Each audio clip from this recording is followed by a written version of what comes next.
สถานีวิทยุกระจายเสียงวัดป่าแดงมหาวิหารตำบลสุเทพอำเภอเมืองจังหวัดเชียงใหม่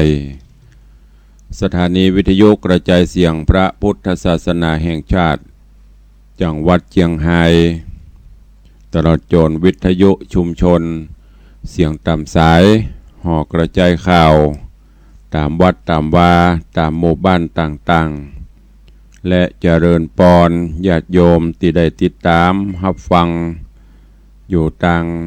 เฟซบุ๊กเฟซไลฟ์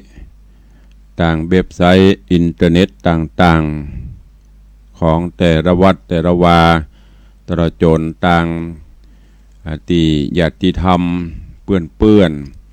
ต่างเฟซบุ๊กที่ได้ฟังจากต่างวัดฝ่ายหิน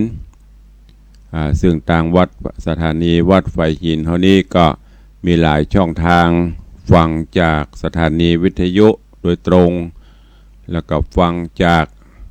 เฟซบุ๊กของ104หรือว่าของวัดฝ่ายหิน แล้วก็ปากันแชร์ปากันลิงก์คือเข้าสู่กลุ่มเปื้อนญาติธรรมได้รับฟังกันอยู่ในเวลานี้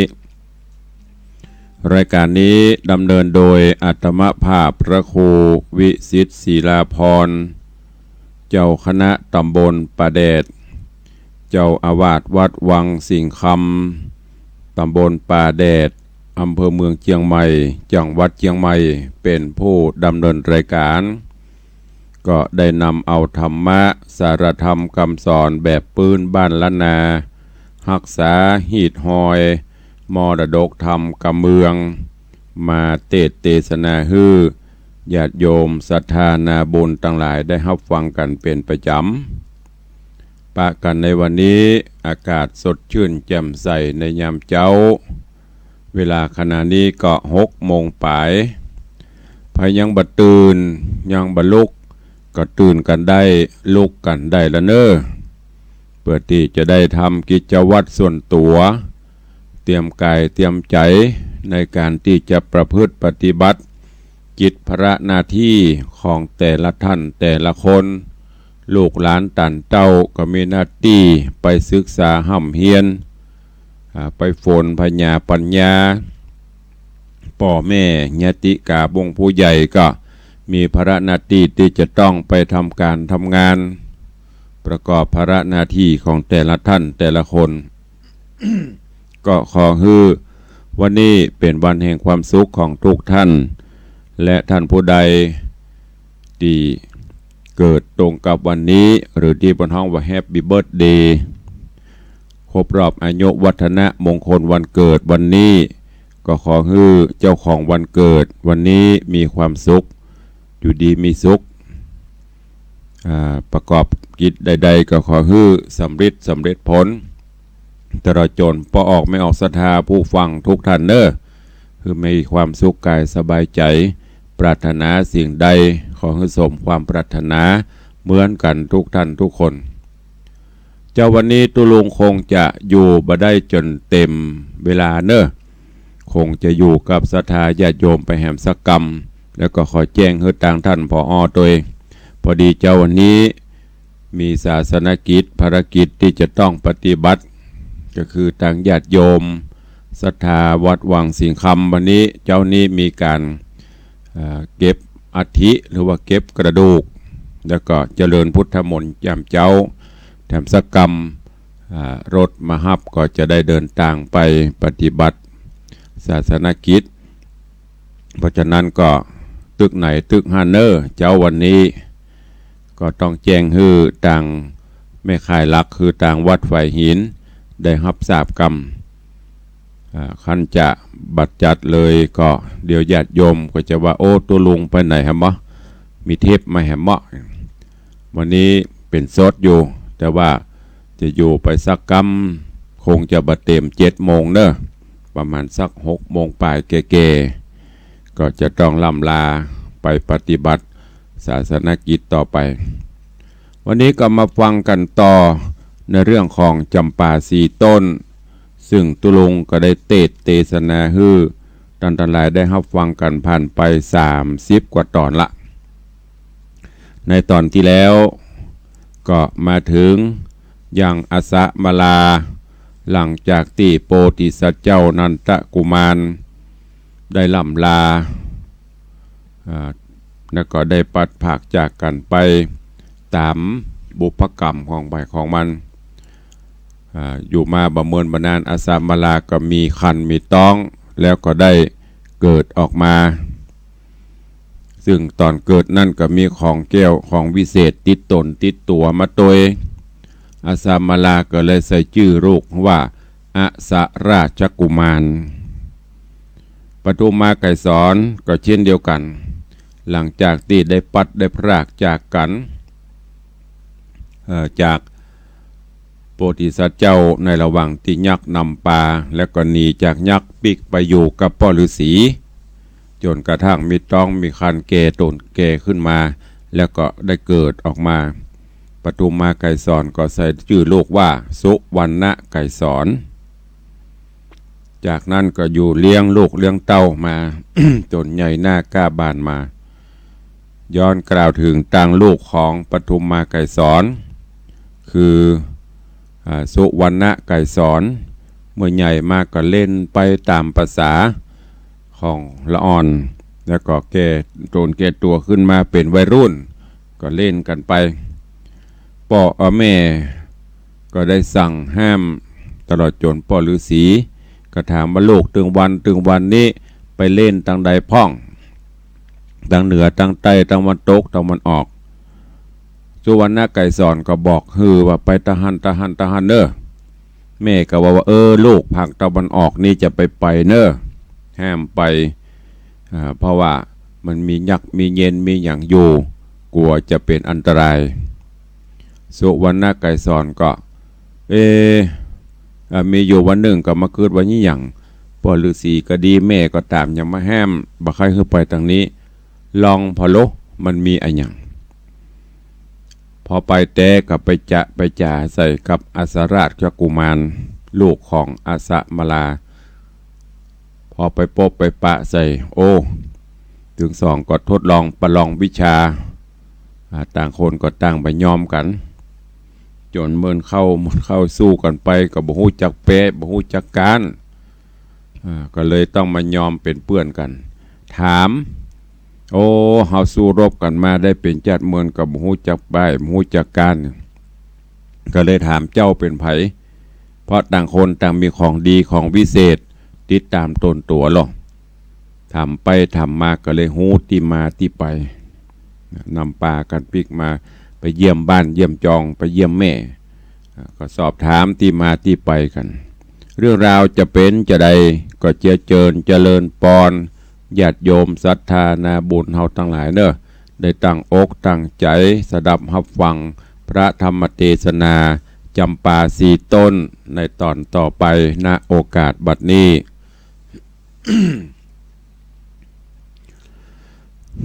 นะโมตัสสะภะคะวะโตอะระหะโตสัมมาสัมพุทธัสสะสัทธะโวฟังลาโสตุจันนาสัพปุริสะตังหลายตั้งยิ่งใจหนุ่มเท่าที่ได้ปากันเล่าทาดาฟังยังรัศธรรมเทศนาจำปาสี่ตนลำดับลำโลนมาแถมแล้วเราขอเชิญสัทธาหนุ่มเท่าทั้งหลายจุงตั้งใจไม้ถ่อมทาดาฟังต่อไปนานี้และนาตามทางปากกาเสนโตสัทธาอาหาสัทธาอันว่าสัพปัญโยยอดซอยหันบาทถอยบาลีบทหลังมีไปแจงพระจริงแสงเทศนาวาสาราชกุมาเรอวะมหาดังนี้เป็นตนภิกขเว ดูราภิกขุทรงตนทะรงสินใสบ่เศร้าส่วนว่านางนอดเนาปทุมมาไก่สอนยินอาวรเอาไม้เจ้าหนอดไทยอัสราชกุมารแล้วจ่าวานกล่าวถอยซึ่งสองอ่อนน้อยบุญนะว่าดูราบุตตาเฮ้ยหนอดเนาสองเจื่องเจ้าคำใจแม้นเป็นสายพี่น้องเต้าต่างตองมันดาอยู่ไกลตาเต้ใสรวมป้อไทยเดียวกันบุญหลังตันมาหอดหือสองยอดบุตตาได้ใกล้กระพรากห้องแอวเถื่อนทองโด่งตานจริงจวบกันแต่ใส่การบ่ใจเป็นบุญมาก้ามจูหนุนจักสอนยอมบ่หอนจักหานอยู่ไกลกันต่างดาวบุญหักน้าวป่ามาสองบุตรตาหน่อยนาดอย่าหาวหาดเบียนควีอย่าไขว่าตีหยาบจ้าอย่าจ๋าลาบซาฟันแตงจุงหักแปงแฝงไฟอย่าโคดไม่เทียงกันสรีสุผ่านยอดซอยสอนสองนอดน้อยหลายประการก็มีคันแลนะตาสะมิงคะเนในขณะนอนใส่ตาวันใกล้ลงแรงเจ้าจอมแปงผู้ปี้จริงกล่าวจี้กำวานซึ่งอาจสากุมาน้องเนาวาบัดนี้แล้วลงแรงตาวันแดงตกย่อนดาลับม่อนเขาเขียวอย่ารีบเรียวฟังฟ้าวคืนสู่ดาวเวียงใจจุงโอดใจยังอยู่นอนเป็นกู้เราราถึงย้ำมาพวกเจ้ามอกกินเขาย้ำงายปีจักพันภายส่งน้องไปรอดห้องปุรีเจ้าบุญมีอัสราชฟังถ้อยวาดกำจาแห่งผาตาพี่เจ้าบอดตานเล่ากำได้ย้อนมีใจโยมจื้นปีติตื่นยินดีบอกใครหนีเจียนจากบอกใครพรากไกลกลาลืมมันดาแม่เจ้าอันอยู่เฝ้ากองตางสองบุญขวางหนอดน้อยต่างต่อถอยลายประการลืมมองผ่านหิวหอดต่อเตารอดมัชชิมายามสองคิงรามอ่อนน้อยจริงจากม้อยลับไปก็มิหันแลนะปุณณติวะเสกันบรรลุนรุ่งเจ้าสองหนอดเนาบุญแหนก็อำลาขาบไว้ซึ่งเมตไทยจอมควันแล้วปากันบ่จาสะยองขึ้นฟ้าปลายบนลำไพโซนป่าไม้ลำด้อยใหญ่หินผาปอมเมฆาเมฆฟ้าสะยองกว่าเรียวไวย้อนหมายใจไปรอดเวียงเกี้ยวยอดวังกัตนกรส่วนสลีสมอนนอดเนาแม่แห่งเจ้าอาสราชผู้บะกุมารก้อนนอผู้บานน้อยอ่อนได้จากบ่อนพังกาแต่บันว่ามือเจ้าบ่ปอกเต้าภายพันตะดังตังวันล่วงแล้วนางนอแก้วสมสลี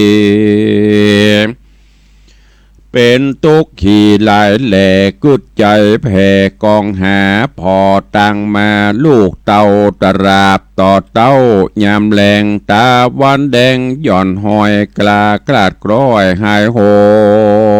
นลูกเตรียมโตนน้อยอ่อนบ่ปอกบ่อนหอใจนางมีใจกั้งแกนตุกหนิบแน่นโถมนา ใจเววาใบวันกึดสอดดันหลายอันโอกเป็นควันเอาไม่ลับบอดใดตั้งคืนลุกมายืนแลส่องตัดแน่ปองเบ่งจรแล้วลงนอนตีเก่าดังนี้เล่าหลายตีกันรอยตีเสียงแล้วนางนอกเกวอาสะมาลาก็ลุกมาบ่อเจ้ากองหันนาบุตตาขนิงหาขืนล่องตัดหน้าปองเบ่งจรก็หันหนอผู้ทอนลูกลาโพดจากฟ้าไกลตามีเด็กขาอ่อนน้อยเป็นกู้หอยเตรียมกันสะยองปันไว้วองมาลอดห้องบัดเดียวนางโฉมชะเหลียวหน้าไทยหายหม่นไม่มองขี่ใจยินดีโจมจืนสองมือยื่นไปหาโบตาหนอน้อยริร่ำถอยจะทำโดยกำงามลายแหล่บ้านลูกพรากแม่หาย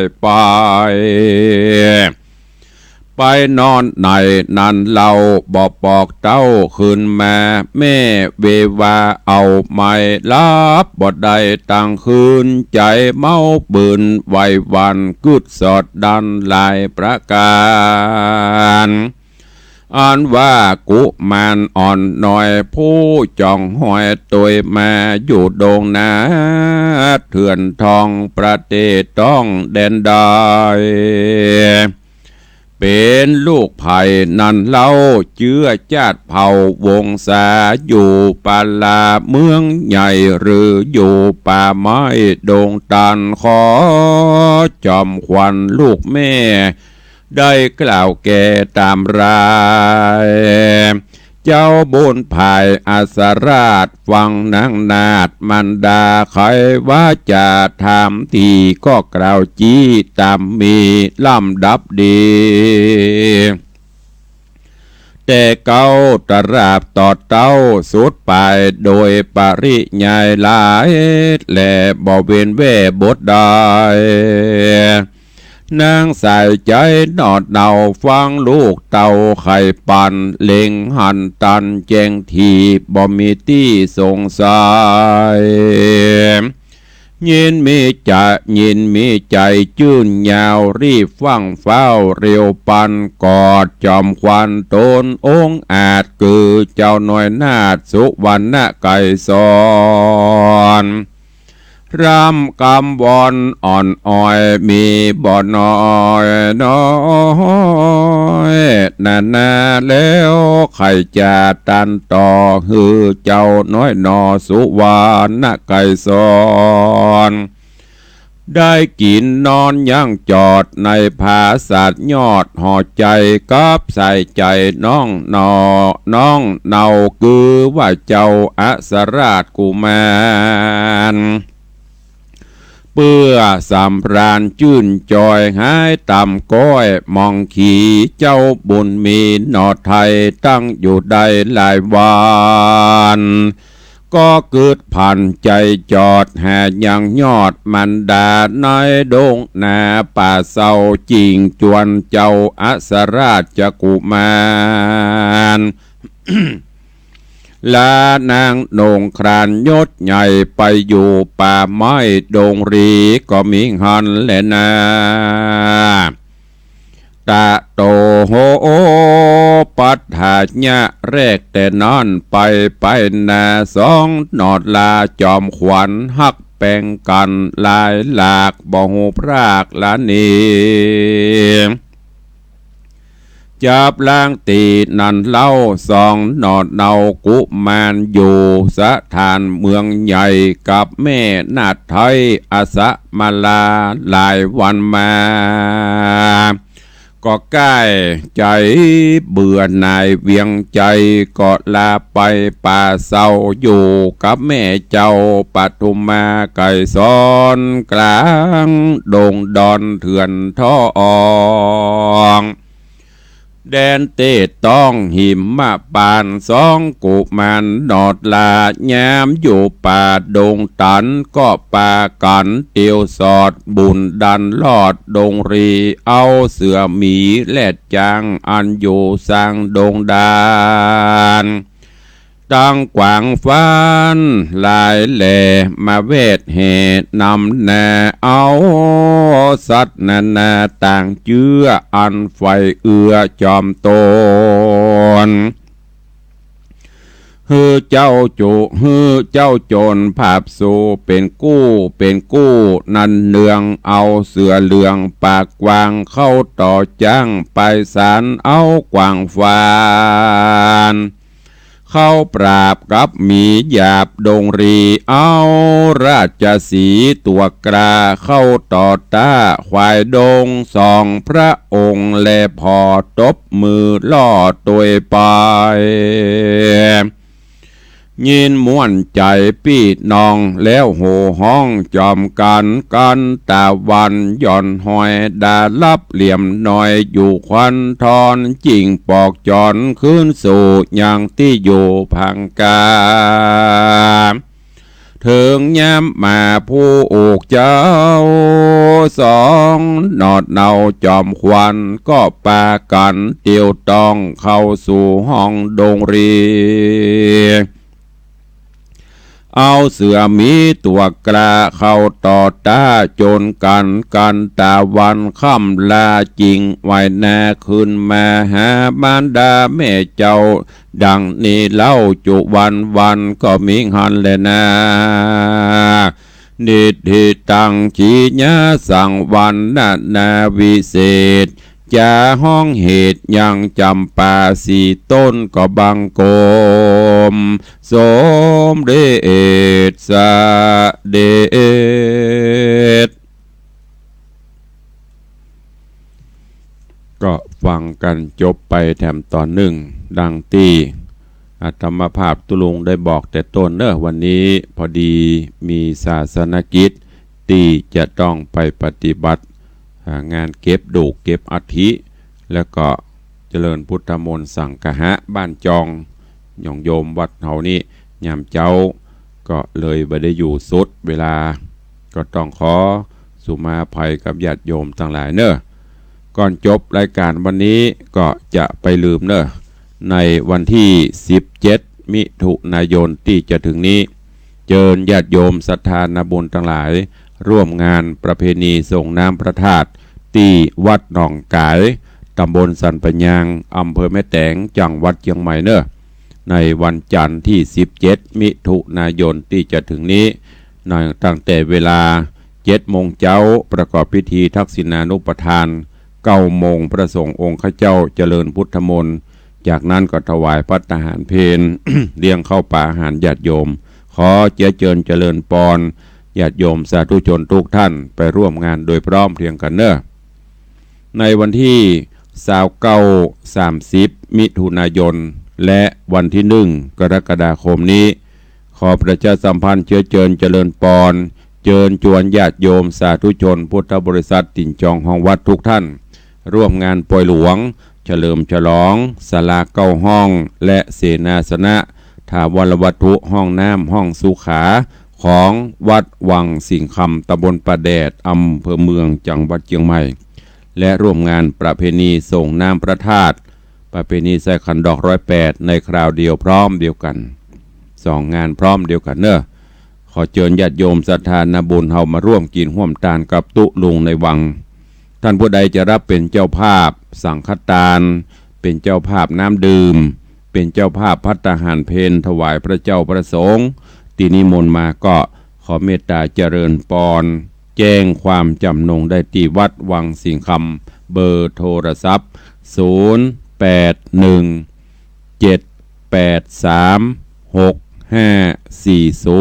0817836540ได้ทุกวันเวลาตุลุงก็จะได้จดเอารายหมายเอาชื่อผู้มีบุญศรัทธาสาธุชนผู้ร่วมบุญทุกท่านไว้เพื่อให้เป็นอนุสรณ์กับทุกท่านโดยขอประชาสัมพันธ์เชิญชวนทุกท่านร่วมโมทนาบุญในคราวครั้งนี้วันนี้ขอนำรายการจากไปก่อน วันพูกก้อยฟังกันเต็มที่ขอความสุขสวัสดีจงบังเกิดมีกับทุกท่านเนออยู่ดีมีสุขเหมือนกันจุตนจุองค์จุผู้จุคนเนอ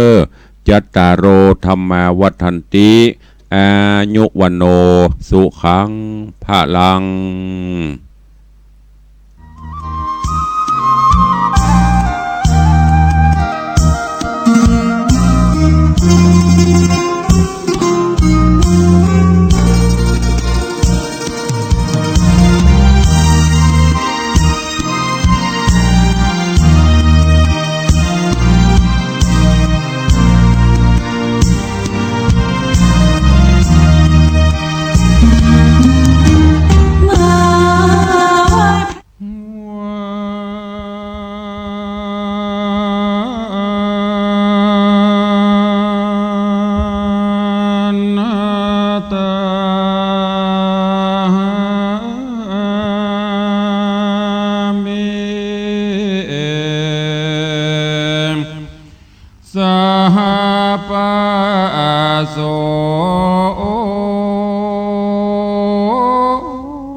ขอเอา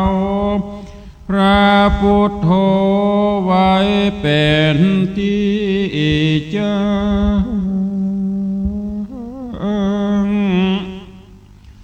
กับตั้ง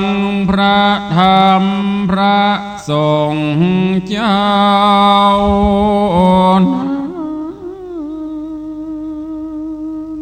เป็นสารณะก่อนสิ่งนั้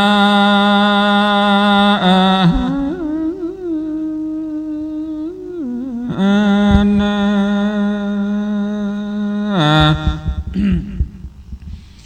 อาจาก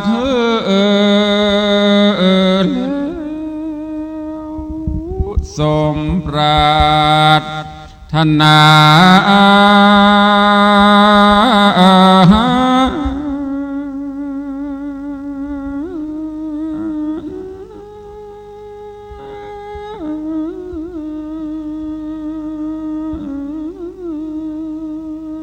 มูลศรัทธายิ่งใจหนุ่มเท่า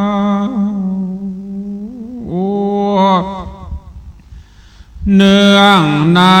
โอกาสวันนี้เป็นวันที่สมณศรัทธาและมหามูลศรัทธาเจ้า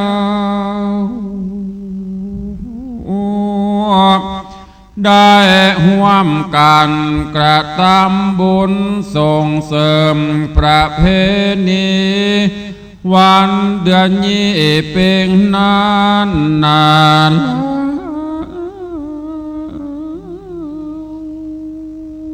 ส่งเสริมยังพระพุทธศาสนา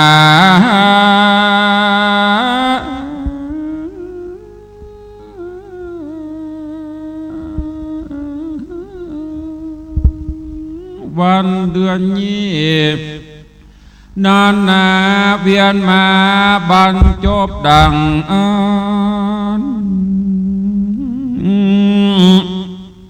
เพื่อมาช่วยกัน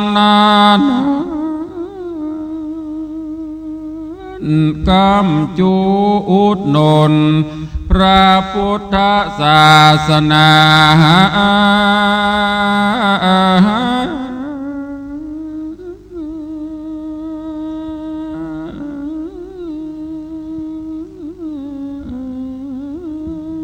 ที่มีคุณแก่เจ้าประชาโลกละดัง